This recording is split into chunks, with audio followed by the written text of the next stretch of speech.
বাড়িতে চিতল মাছ নিয়ে এলেই প্রথমেই একটা রেসিপির নামই মনে আসে, চিতল মাছের মুইঠা।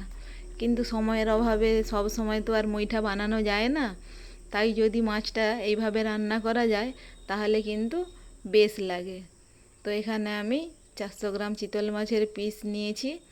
এগুলো জল দিয়ে ভালো করে পরিষ্কার করে ধুয়ে লবণ, হলুদ আর লেবুর রস ভালোভাবে মাখিয়ে 10 মিনিটের জন্য আমি রেখে দিচ্ছি। 10 মিনিট পরে ওভেনে একটা কড়াই বসিয়ে তাতে দিয়ে দিচ্ছি কিছুটা সরষের তেল।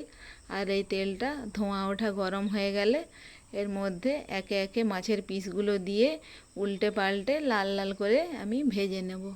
আপনারা চাইলে কিন্তু মাছটা একটু কম ভাজাও রাখতে পারেন। আর আমি অন্যদিকে আদা, পেঁয়াজ, রসুন আর লঙ্কার একটা পেস্ট বানিয়ে নিয়েছি। আর একটা বড় সাইজের টমেটো কুচি করে কেটে রেখেছি। এখানে দেখুন অলরেডি মাছগুলো আমার ভাজা হয়ে গেছে। এবার এগুলো একটা প্লেটের মধ্যে আমি তুলে নিচ্ছি।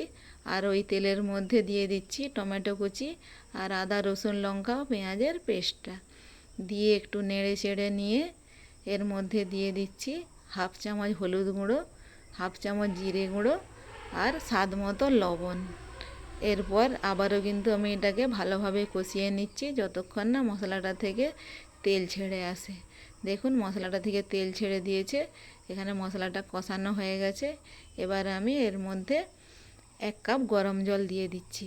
আর মশলাটা ফুটে উঠলে ওই মশলার মধ্যে দিয়ে দিচ্ছি ভেজে রাখা মাছের পিসগুলো দিয়ে নেড়ে চেড়ে 5 মিনিট রান্না করে নিয়ে ওপর থেকে ধনেপাতা কুচি ছড়িয়ে দিলেই রেডি চিতল মাছের কালিয়া।